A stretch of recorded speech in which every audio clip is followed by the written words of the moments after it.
आज की वीडियो में हम बात करेंगे एक हॉलीवुड मूवी के बारे में जिसमें एक हादसे में एक लड़की का पति मारा जाता है।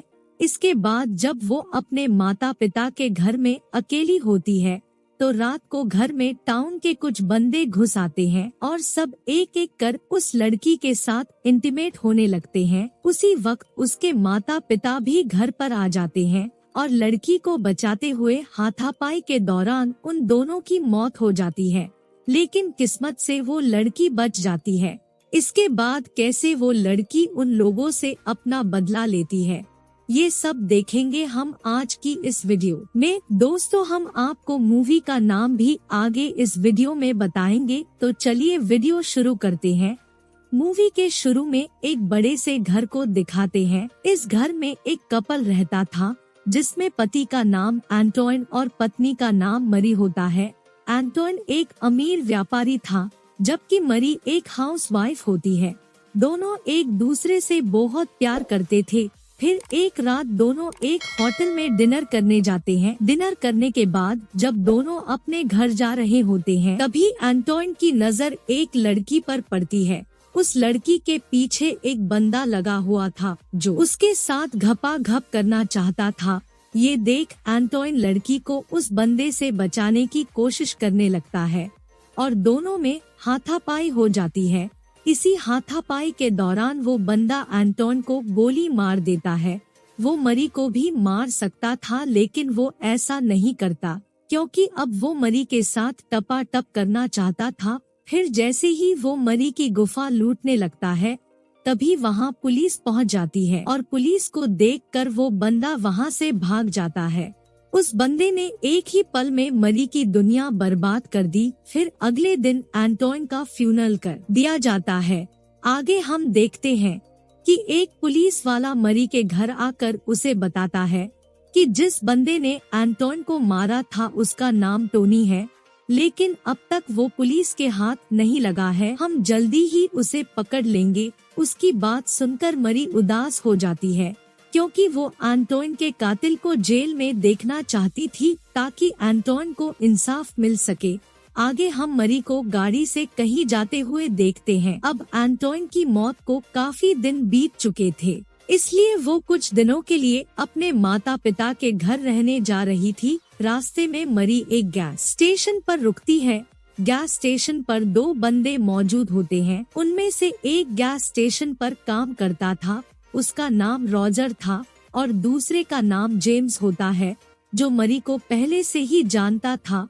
वो बचपन से ही मरी की गुफा में गोते लगाना चाहता था और ये बात मरी भी अच्छे से जानती थी, इसलिए वो उससे बात ना करते हुए वहाँ से चली जाती है। इसके बाद मरी अपने मॉम डैड के घर पहुँचती है। उसे देखकर उसके माता पिता बहुत खुश होते हैं। इन तीनों के अलावा घर में एक और बंदा भी रहता था जो माली का काम करता था। उसका नाम जिमी होता है।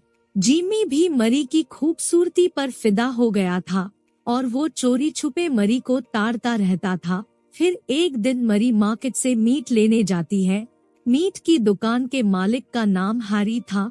वो भी मरी को देखकर उसके साथ फ्लर्ट करने लगता है, लेकिन मरी उसे नजरअंदाज कर वहाँ से चली जाती है। इसके बाद रात को मरी एक बार में जाती है। बार के बारटेंडर का नाम डेनिस होता है। वो भी मरी की खूबसूरती पर फिदा हो जाता है और उसके साथ फ्लर्ट करने लगता है, तो मरी उसे एक थप्पड़ जड़ देती है और वहाँ से चली जाती है। फिर बार के बाहर उसे वो दुकानदार हैरी मिलता है और वो भी मौका पाकर मरी के साथ जबरदस्ती करने की कोशिश करता है, लेकिन मरी उसके अखरोट पर लात मारकर वहाँ से चली जाती है। फिर अगले दिन मरी एक पुलिस ऑफिसर हेनरी को बताती है कि रात को बार में दो बंदों ने मेरे साथ बदतमीजी की थी, लेकिन हेनरी उसकी बात को इग्नोर कर देता है। ये देखकर मरी काफी हैरान होती है। फिर रात को जब जेम्स बार में आता है तो उसे वहाँ मरी के घर का माली जिमी मिलता है। इत्तेफाक से जल्दी ही बार के अंदर वही 5 बंदे इकट्ठे हो जाते हैं जो मरी के दीवाने थे। इनमें मरी के साथ पढ़ने वाला जेम्स, बारटेंडर डेनिस, मरी का माली जिमी, गैस स्टेशन पर काम करने वाला रॉजर और दुकानदार हैरी थे। वे सब लोग पीते हुए बात करने लगे कि मरी की गुफा बहुत मस्त है।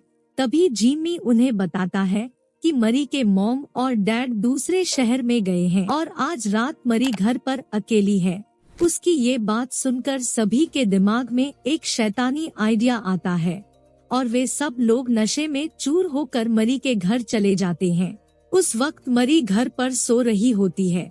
बेल की आवाज सुनकर वो जैसे ही दरवाजा खोलती है, वे सभी लफंगे अंदर घुस जाते हैं। जिमी ने काफी शराब पी रखी थी, इसलिए वो बेहोश होकर एक तरफ गिर पड़ता है।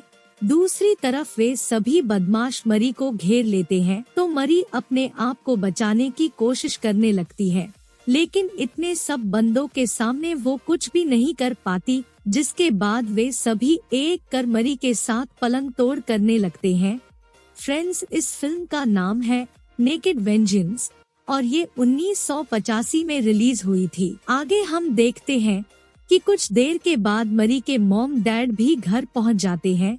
जिमी उन्हें देख लेता है और वो सभी को उनके बारे में बताता है, लेकिन वे सब जिमी को इग्नोर कर देते हैं। थोड़ी देर में ही मरी के मॉम डैड घर के अंदर आ जाते हैं और मरी को इस हालत में देखकर पूरी कहानी समझ जाते हैं। फिर मरी की मॉम उसके पास आकर उसे संभालने लगती है। उधर मरी के डैड अंदर से बंदूक निकाल कर लाते हैं। तभी जेम्स उससे गन छीनने लगता है। इसी बीच गलती से गोली चल जाती है और वो मरी के मॉम को लग जाती है। वो मरी पर जा गिरती है और मरी का सिर टेबल से टकरा जाता है। उधर जेम्स मरी के डैड से गन छीनकर उसे भी मार देता है। अब हालात पूरी तरह से बदल चुके थे और सब लोग डरे हुए भी थे। तभी जिमी जेम्स से कहता है कि तुमने इन तीनों को मारा है और मैं ये बात पुलिस को बता दूंगा। ये कहकर वो जैसे ही वहाँ से जाने लगता है तो हारी उसे भी गोली मार देता है। इसके बाद वे सब एक प्लान बनाते हैं और वे गन को मरी के डैड के हाथ में रख देते हैं ताकि पुलिस का शक मरी के डैड पर जाए, लेकिन वे सब मरी को इग्नोर कर देते हैं। उन्हें लगा था कि टेबल पर सिर टकराने से मरी की मौत हो चुकी है, लेकिन उनके जाने के बाद मरी को होश आ गया था। कुछ देर बाद वहाँ पुलिस भी आ जाती है। डॉक्टर पुलिस को बताता है कि सदमे में होने की वजह से मरी कुछ बोल नहीं पा रही है। उधर पुलिस को लगता है कि शायद मरी का जिमी के साथ कोई चक्कर चल रहा होगा और उसके पिता को ये बात पता लग गई होगी, इसीलिए उसके पिता ने इन सब को मार दिया और उन्हें भी मरी के डैड पर ही शक होता है। अगले दिन बदमाशों को भी पूरी बात पता चल जाती है, लेकिन वे इस बात से खुश थे कि मरी सदमे में है और वो कुछ बोल नहीं पा रही है। उधर ऑफिसर हेनरी मरी से पूछताछ करने हॉस्पिटल में जाता है। वो मरी से बात करने की कोशिश करता है, लेकिन मरी उसे कोई जवाब नहीं देती। वो बोल तो सकती थी, लेकिन उसे पता था कि बोलने से उसे इंसाफ नहीं मिलेगा, इसलिए वो खुद ही बदला लेने का फैसला करती है। आगे हम देखते हैं कि देर रात को मरी उसी बार में जाती है। उस वक्त बार में कोई भी नहीं था और अंधेरा होने की वजह से डेनिस उसे पहचान नहीं पाता। डेनिस हर वक्त अपने साथ एक गन रखता था। मरी उसकी वो गन लेकर बार काउंटर में रखी बोतलों पर चलाने लगती है और फिर आग लगाकर डेनिस को जिंदा जला डालती है।